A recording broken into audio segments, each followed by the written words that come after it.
ایک صلہ رحمی کا ایک عجیب واقعہ آپ کے سامنے ذکر کرتا ہوں۔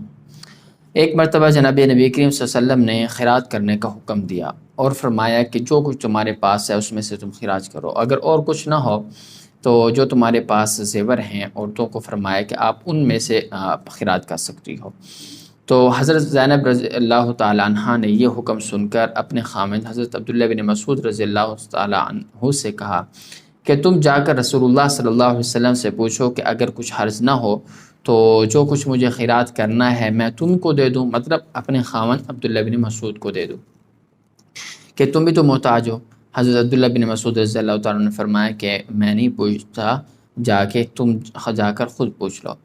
تو چنانچہ جب یہ مسجد نبی صلی اللہ علیہ وسلم کے پاس پہنچے، باہر دیکھیں تو ایک اور خاتون بھی کھڑی تھی، وہ بھی تقریباً اسی مقصد کے لیے ہی بات پوچھنے کے لیے آئی ہوئی تھیں، لیکن دونوں کی ہمت نہ ہو رہی تھی کہ کوئی جا کر پوچھ لے۔ اتنے میں حضرت بلال رضی اللہ تعالیٰ عنہ باہر تشریف لائے اور ان سے کہا کہ آپ جناب نبی کریم صلی اللہ علیہ وسلم کے پاس جائیں اور ان سے پوچھیں کہ دو خواتین کھڑی ہیں، وہ اس طرح کی بات پوچھ رہی ہیں۔ اور انہوں نے کہا ٹھیک ہے۔ وہ جب جانے لگے تو پیچھے سے یہ بھی کہہ دیا کہ ان کو نہ بتانا کہ بھئی یہ کون خواتین کھڑی ہیں۔ تو جب حضرت بلال رضی اللہ تعالیٰ عنہ جناب نبی کریم صلی اللہ علیہ وسلم کے پاس تشریف لائے اور ان سے سوال کیا تو آپ نے پوچھا کہ کون پوچھ رہا ہے؟ تو آپ نے فرمایا کہ حضرت بلال نے ان کو پہلے فرمایا تھا کہ اس طرح کے دو خاتون کھڑی ہیں وہ پوچھ رہی ہیں۔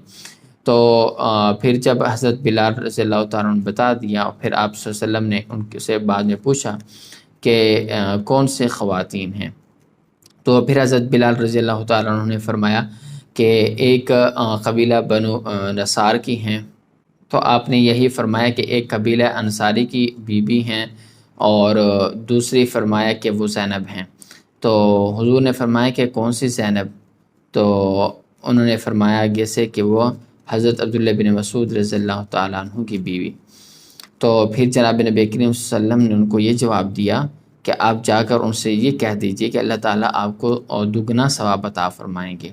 کیسا دگنا؟ ایک تو قرابت داری کا، رشتہ داری کا، اور دوسرا صلہ رحمی کا۔ تو لہٰذا آپ کو دو ثواب ملیں گے، ایک علیحدہ ایک صلہ رحمی کا اور ایک علیحدہ صدقہ کرنے کا۔ تو امید ہے کہ آپ کو یہ بات سمجھ میں آ گئی ہوگی۔ اس سے جو ہمیں سبق ملتا ہے ہم اس چیز کو نوٹ کریں اور اپنی زندگیوں میں عمل کریں۔ بہت شکریہ۔